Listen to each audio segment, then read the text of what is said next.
look at death,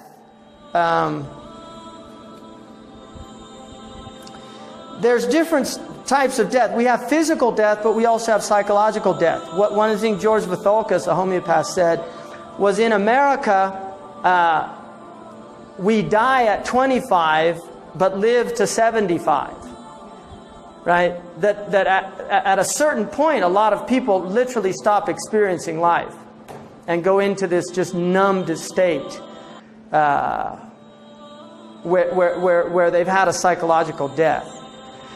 A physical death is determined by Harvard's. Right? I used to always be amazed in the hospital because I saw a lot of people die. Nurses can't say they're dead. You need the doctor to come in and declare them dead. I mean, if that's not religion, I don't know what is. You know? The priest has to come in, right? Yeah, he's dead. Okay, thank you. Brain waves, that determines death, right? That is one type of death, brain death.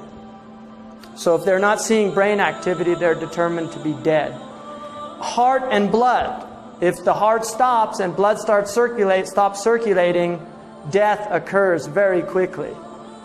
All right, there can be resuscitation if somebody is, for instance, defibrillated or something, brought back into, a beating heart. But that happens pretty quick. The nervous system is one way of determining. So you poke, you don't get any reactions. And then breath and lungs. You really have to have all four in order for them to, this is a dead, there's no longer life. Now, at one point people started weighing cadavers because there was a belief, that the soul leaves and obviously it's going to be lighter, which again is such a stupid concept because the soul is immaterial, right? So obviously it's not going to have any weight. I mean, that's the point of the soul. It's not material substance. It's not part of this realm. It's from another realm. The body is material. Now, the soul, there's a lot of people that don't believe in the soul. In fact, there's a lot of scientists that would really like to prove that we are nothing other than anabolic and catabolic processes. Just biochemistry. That's what we're dealing with. Now, at the psychological level, you have types of death. So at the brain level, you get cognitive impotence, where the brain is not functioning anymore. So psychologically, people literally stop thinking, and they become automatons that literally kind of go through life without really ever thinking about anything other than the most functional things, So people go into these trance-like states, and they go into this perfunctory life that is nothing other than routines, right? And this is why, like Ezra Pound, you're all teachers. Ezra Pound said, the day that a teacher is not excited about teaching a class is the day they should retire, right? So this isn't really a type of death. Of brain death, when you're no longer excited about the material. I was telling Hakeem, I rented a car, and this man said to me, he was from another state, and I said, how long have you been here? He said, 30 years. But I'm moving on. I said, oh, really? What? You don't like here anymore? He said, well, seen every mountain, been on every trail, hunted every hunting area, fished every stream. I'm bored. Right? And that always amazes me. Because I've never looked out here and seen the same place. Every single time I've looked here, I've been coming here all these years, it's like, where did that mountain come from? It's all lights, it's always changing here. The lights are incredible. And so this idea of like boredom, that's something, that's another thing I really always amazed me about people who say I'm bored. Right? How people get into that state. What happens where somebody can say, I'm bored? And children are not like that. We teach them boredom. Right? Children are not bored. I mean, they're just, they're, in everything. Right? which is people that take hypertrophic drugs are like that, right? They start looking at leaves like, you know, amazed at, and that's the way children are. They're in a whole other realm, right? And that type of excitement about life is not something that has to stop. Discovery, in Arabic, the word to find something or discover something means to be ecstatic. And the word for existence is the same root word. Existence is the arena of ecstasy. But you have to be alive to be in that to be in that state where it is you are in an ecstatic state because there's constant discovery. This is a theater of enlightenment. There's all these revelations happening in every moment. You know, the divine attributes are manifesting all over the place.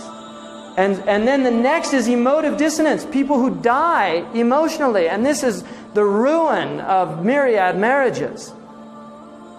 Emotional death that occurs in marriages where there's nothing's happening. People are dead and numb inside to each other. Which, one of the things about death, and really keeping death in perspective, is unlike having the morbid experience, it actually invigorates your experience of life because it's like, this might be the last time I'm ever with you. Right? I might never see you again. I mean, we leave, we go to work and come home and think that it's always going to be like this. But there's people all over this country right now that are getting phone calls. I hate to tell you this, but your husband was in a car accident today. You know, your wife, or I hate to tell you this, but you know, the test came back positive. You've got terminal cancer. I mean, this is going on all over right now, everywhere. Right? And we forget that. You know, we go into this thing that's always going to be like, she'll always be around. He'll always be around. Volitional routinization of life. Right? Just sit down at the terminal, turn on, plug in, check my email, coffee, you know, phone rings. Yes, okay. It's people all over the world like that. Literally just, right? Driving cars, same radio station, right? It's amazing. So that's a type of death. And then intuitive paralyses. Losing that expansion, contraction, the breath, you know, losing that experience of right? That breath can be cut off. And that when you're connected to your breath, you're connected to yourself in a really powerful way, which is why breath is a primary meditation. Now these are not universal. And there's actually new death work that's beginning to go beyond Kubler-Ross's. I mean, she was important at one point. Singh's book, The Art of Dying, which is published by Harper, has taken a whole other, and that's probably going to become an important book. It's going really beyond that, because there are many people that do not go through these stages. There are many people that, you know, but this is a common death denial. People in a death denial culture, this is very common, these stages, and they do work. Denial is the first stage, right? He's relating them to these, but I'm not going to go into that. But denial is the first stage. You know, people hear it. There's a film called The Doctor. I don't know if people saw that, but that's very much in that genre of somebody who's told they're going to die and they thought it's not going to happen to me. It happens to everybody else. And this is one of, you know, Arjuna has asked Krishna, what is the greatest wonder of the world? And he replies that the greatest wonder is that you see people dying all around you and you don't think it's going to happen to you. Right? So we go into this denial of death. And once people overcome that, it's anger will often emerge. Getting angry. Why is this happening to me? Especially, you know, you're 35, 40 and you've got terminal cancer. There's a wonderful piece that was written by Lee Atwater? Who was the campaign manager for Bush? Huh? Lee Atwater. Really bad guy. This guy was bad, and he admits it. It was a piece that was published in, I think, New Age magazine several years back. When he first, do you remember he had the brain tumor? He said that he based his life on Machiavelli's The Prince. He said, that was my life, Machiavelli. This guy on top of the world could do no wrong. The Republican golden boy. But his, screw unto others before they screw unto you. That was the motto of that man's life. Right? Really. And he admits that in there. If he could, damage, attack people's reputations, do the worst things, that was his realm. And that's why they loved him so much. Right? Because he got people elected.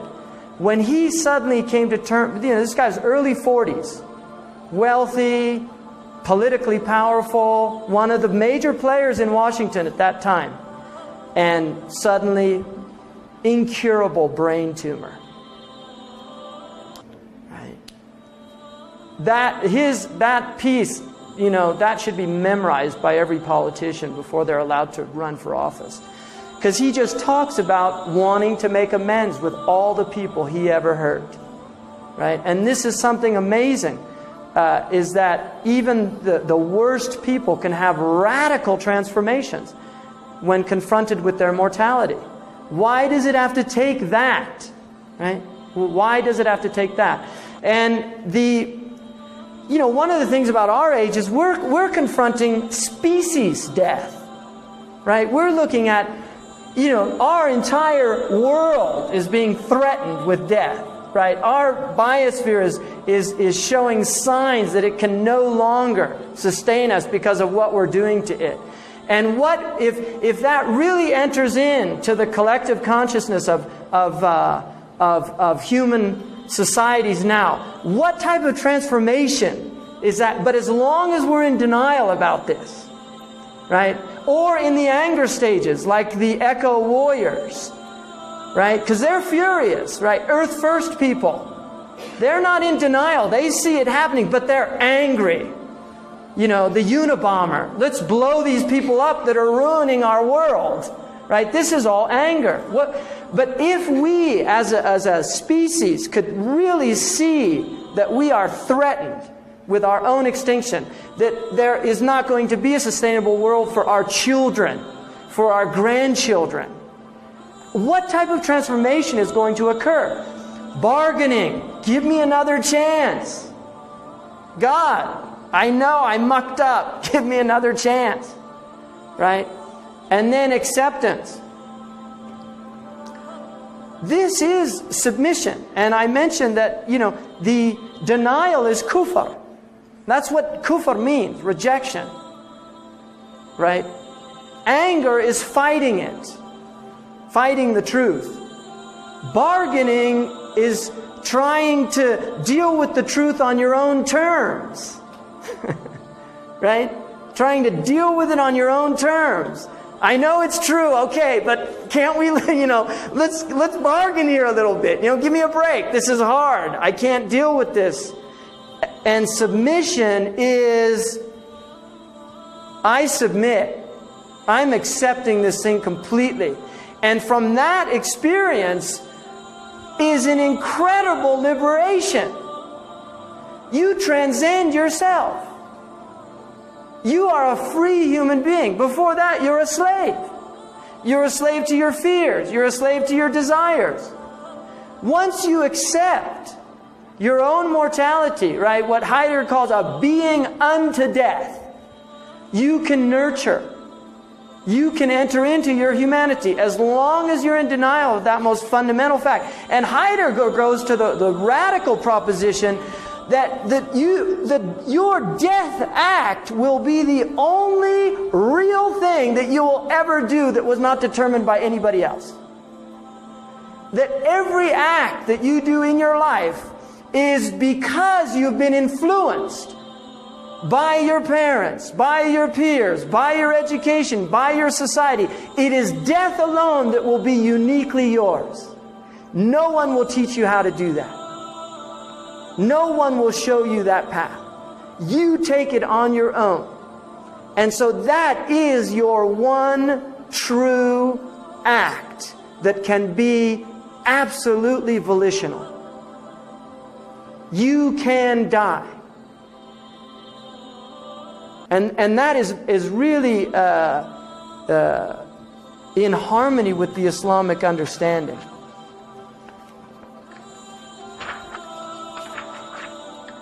This is kind of interesting, just in our culture, all these are like euphemisms, because people don't like to say he died.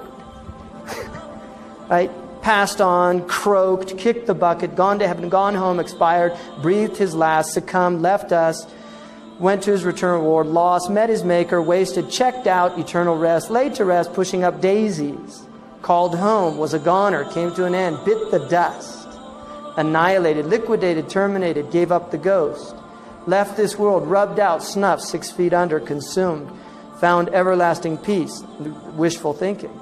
Went to a new life in the great beyond, no longer with us, made the change, got myrtleized. On the other side, God took him, asleep in Christ, departed, transcended, bought the farm. With the angels, feeling no pain, lost the race. Time was up, cashed in, crossed over Jordan, perished, lost it. Was done in, translated into glory, returned to dust, withered away in the arms, gave it up, it was curtains.